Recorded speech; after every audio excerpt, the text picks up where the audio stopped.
The smoke came from the south before dawn, a low orange bruise on the horizon that Amelia Dorn mistook for sunrise until the wind shifted, and she smelled it: dry grass, hot sap, the acrid bite of something much larger than a cook fire. She was out of the cabin before she thought to grab her boots.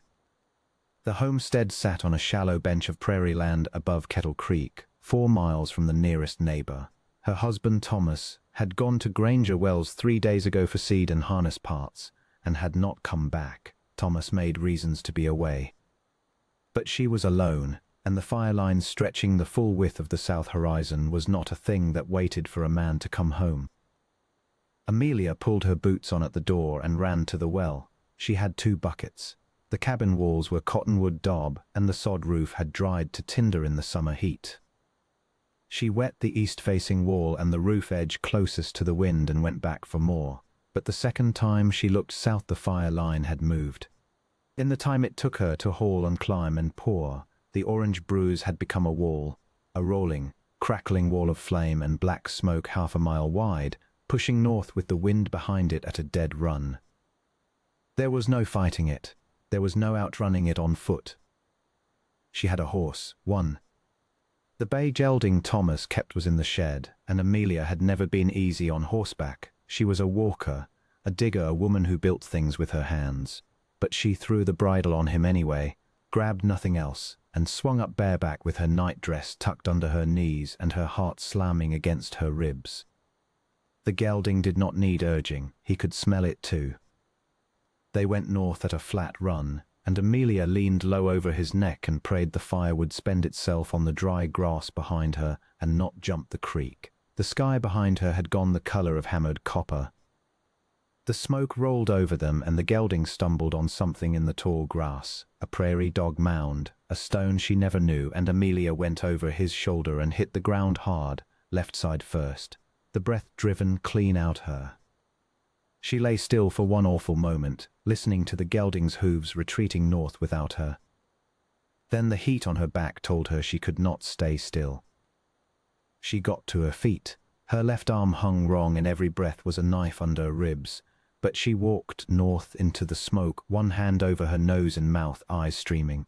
The creek was somewhere ahead. If she could reach the water, she could lie in it, and the fire might pass over. That was the only thought she let herself have. She made perhaps 200 yards before her knees buckled. Chief Istaka of the Pahawakshad Oyat had ridden south at first light with 2 warriors, following the smoke. The Pahawakshad Oyat, the Sacred Ridge people, kept their summer camp on the high ground above Kettle Creek, and the prairie fires that came in dry years were a danger his grandfather had taught him to read. You read the wind, the color of the smoke, you put riders out to turn the horses toward water. He had done all of that before he left camp.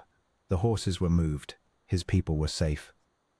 But the fire was moving fast, and he had seen, from the ridge, the thin column of smoke rising from the homestead on the bench, the one belonging to the Wasichu man who had built there 2 seasons past, in the bottom of the Pahawakshad hunting ground. Istaka did not love that cabin's presence. But he had seen the man ride north 3 days ago and not return, and he had wondered quietly whether there was a woman alone in that cabin. He had wondered enough to ride south. Now, with the smoke thickening around them and the fire's voice, that low, steady roar like a river in flood, growing on the wind, his warrior Seton Luta pulled up alongside him and pointed. There, in the yellowed grass, a dark shape on the ground. Istaka was off his horse before Seton Luta finished pointing. She was on her hands and knees, trying to rise, failing. The smoke had turned the air between them orange-grey, and he could see the tears running clean tracks through the suit on her face. Her left arm was braced against her side. She looked up at him, and he saw the fear in her eyes. Not just the fire, but him, and he kept his face calm and his hands open, and he crouched to her level. "Can you stand?" he said in the slow, careful English he had learned trading at the fort. She stared at him. Then she said, "My arm." "I see it." He looked at the arm, the way she held it, the angle of her shoulder. A thrown joint, maybe. The bone might be sound. The fire is close. I will carry you. She did not argue. That was the measure of how bad it was. He lifted her, carefully, one arm under her knees, the other across her back, keeping the injured arm against her chest, and walked to his horse. Getting mounted one-handed required Set and Luta to steady the horse and boost from below, and it was not graceful, but they managed it. Amelia made a sound when he settled her in front of him, and he shifted his hold to keep the pressure off her left side. "Hold with your right hand," he told her, and she gripped the horse's mane, and he put his arm around her and turned north. Behind them the fire crested the little bench where the homestead had stood. He heard the cabin go, a pop and a hump of collapsing air, and did not look back. He rode. The creek saved them, as it had saved the Pahawakad Oyate's horses earlier. The fire hit the water's edge and chewed at the bank and found nothing to feed on and slowly, angrily, gave up. By the time Istaka brought her into camp, the sky south of the creek was a solid bank of smoke and the smell of burned grass hung over everything, but the fire was past. The woman had not lost consciousness on the ride, which surprised him. She had been very quiet, which he respected. His camp was a circle of lodges on the high ground, tippy hides pale and steady in the afternoon heat. He could see the women and children gathered at the camp's edge, watching him come in, and he could see his medicine woman, Shuka-wee, elk dog woman, already moving toward him before he stopped his horse. Shuka-wee was 60 years old and had seen everything the northern plains could put in front of a person. She looked at the woman in Istaka's arms and said, in Lakota, her shoulder. "Yes," Istaka said, "and her ribs, maybe." He got down first, then lifted Amelia down carefully, and Shuka-wee took charge of her immediately, a small, brisk woman whose authority in the camp was second only to the chief's and equal to it in matters of healing. Amelia looked at her with the same wary, smoke-raw eyes she had turned on Istaka, and Shuka-wee patted her hand once firmly and said in careful English, "Sit, we look." Amelia sat. She was aware from inside her exhaustion and pain that she was alive in a way she had not expected to be alive. The shoulder was dislocated. Shuka-wee mimed a pop with her hands, and Amelia set her teeth, and the healer's strong hands moved once quickly, and the shoulder went back with a grinding sensation that whitened Amelia's vision. Shuka-wee wrapped it firmly with trade cloth and bound the arm against her body, and that was that. The ribs were bruised, not broken. Shuka-wee pressed carefully, watching Amelia's face, and reported this through English and gesture that left little room for misunderstanding. Then a young woman whose name Amelia later learned was Washi-wai, good fat woman, a name she wore with cheerful matter-of-factness, brought water and broth, and Amelia drank both and sat very still inside the lodge and tried to understand what had happened to her. The cabin was gone. Whatever was in it, the quilt her mother had made, the small iron pot, the 2 winter dresses, it was gone. The land was charred stubble. She had nothing but the nightdress she'd worn to bed and a pair of boots and a left arm that ached from shoulder to wrist. She did not cry. There was nothing in her chest that felt like tears. What she felt was a flat, exhausted clarity, the kind that comes after the very worst has already happened. The chief came to the lodge opening at dusk and crouched there, not entering. He was a tall man, broad-shouldered, with a face weathered and composed, as though the plains had tried its hardest to undo him and had only made him steadier. He wore a shirt of worked hide and carried himself with the ease of a man fully at home in his world. "How are you?" he said. "Better," Amelia said, "because of you." He nodded, accepting this. "The fire took the cabin?" "I heard it go." She paused. "I didn't have time to take anything."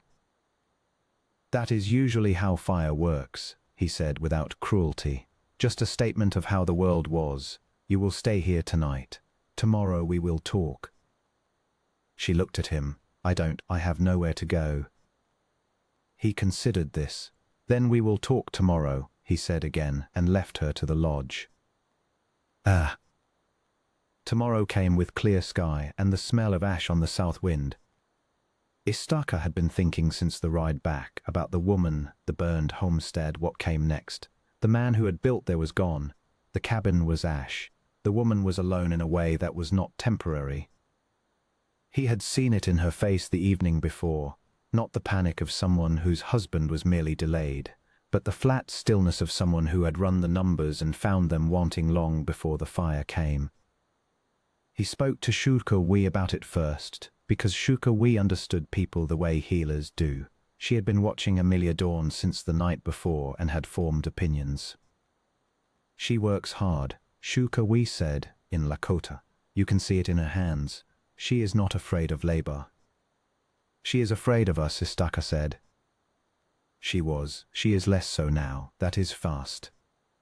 Istaka thought about that. He thought about Washi Wee, who had sat with Amelia through the evening and taught her the Lakota words for water, fire, sleep, and how Amelia had repeated each one carefully, as though they were gifts she intended to keep. He went to her after the morning meal. She was sitting outside the lodge in the early sun, her bound arm in her lap, watching the camp go about its work. The children had stopped being shy about her. 2 small boys were circling at a distance, negotiating with each other about whether to come closer. She was watching them with the careful stillness of someone who knew she was being assessed and was letting the assessment happen. The man who owns that land, Istaka said, sitting across from her. Your husband? Thomas Dorn. She said his name without warmth. He went to Granger Wells 3 days ago. He does that. Does he know you survived the fire?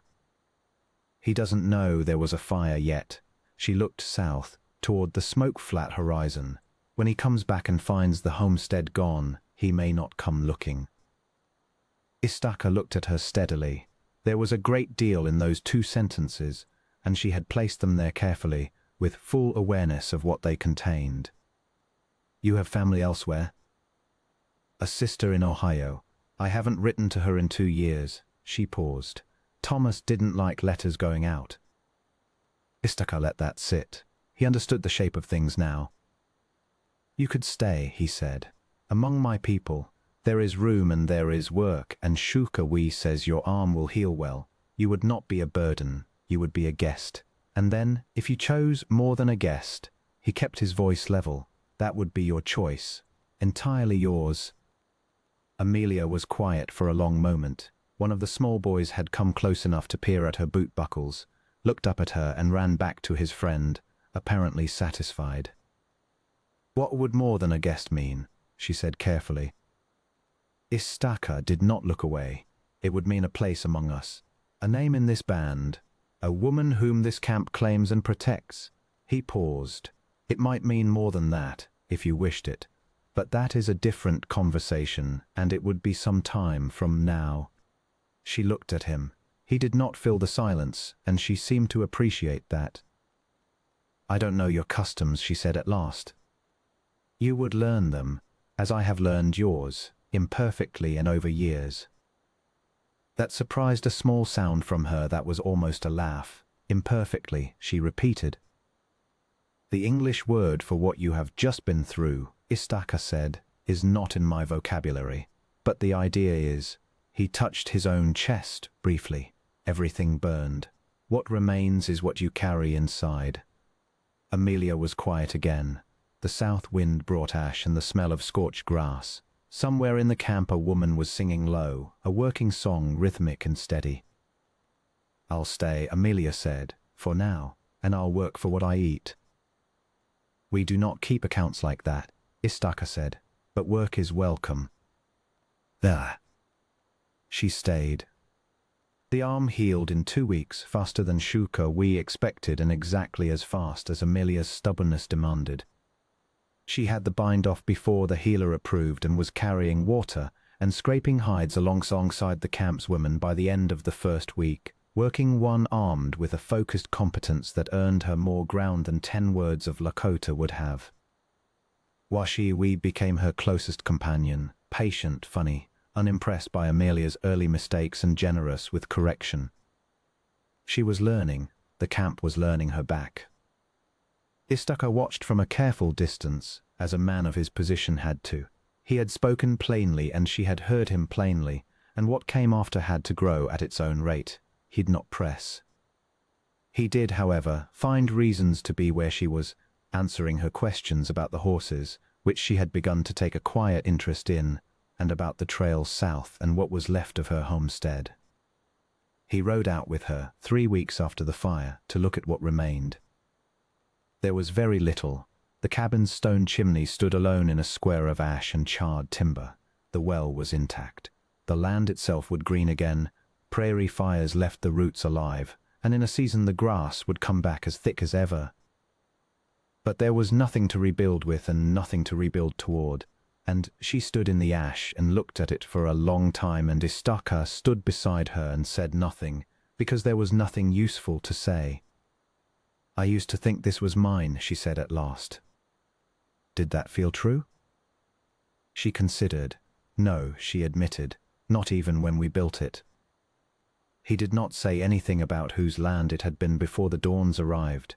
He did not need to. She was already thinking about it. He could see it in her face, the way a person looks when they are beginning to understand something they should have understood earlier and cannot quite name the cost. They rode back in the cooling afternoon, and she sat her horse better than she had 3 weeks ago, and he found himself watching the straight line of her back and the way she read the horse's motion now, and thought about what a year of this would make of her. Thomas Dorn came to the camp 6 days later. Istaka heard him before he saw him, wagon wheels on the north trail, the creak of harness, and went out to meet him with Seton Luta at his shoulder.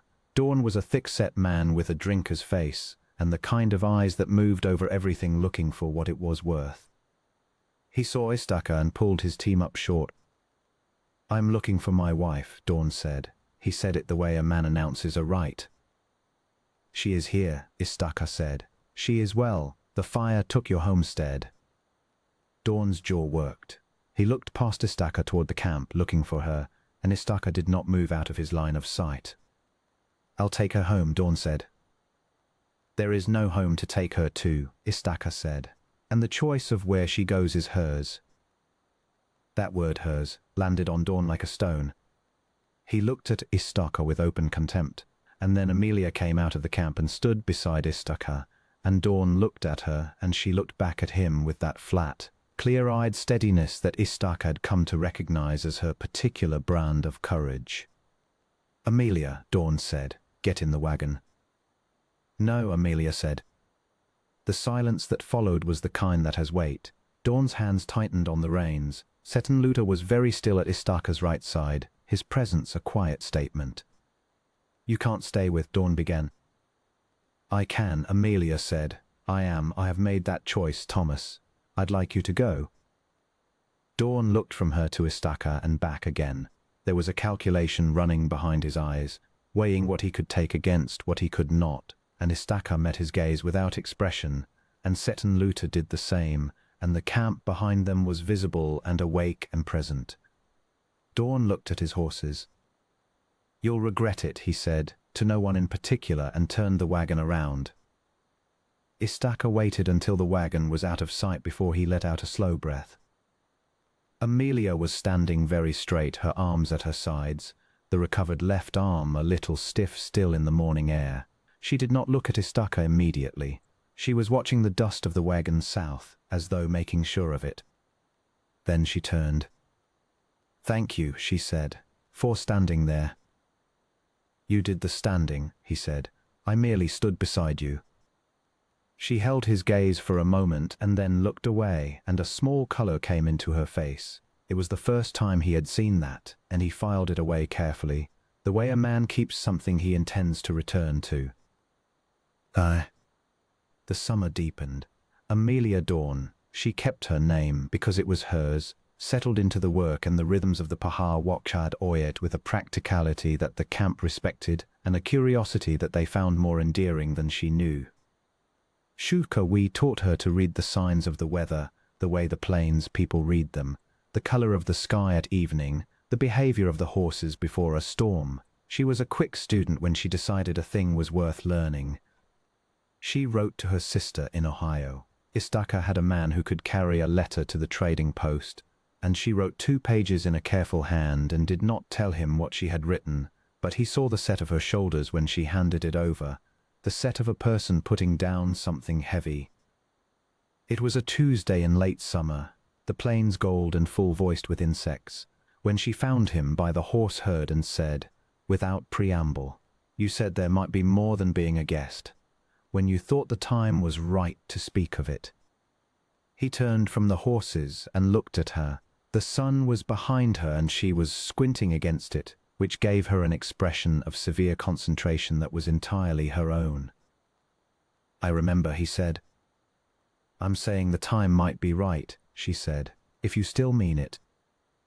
He was quiet for a moment, not from uncertainty but from the weight of the thing, the care it deserved, and she deserved.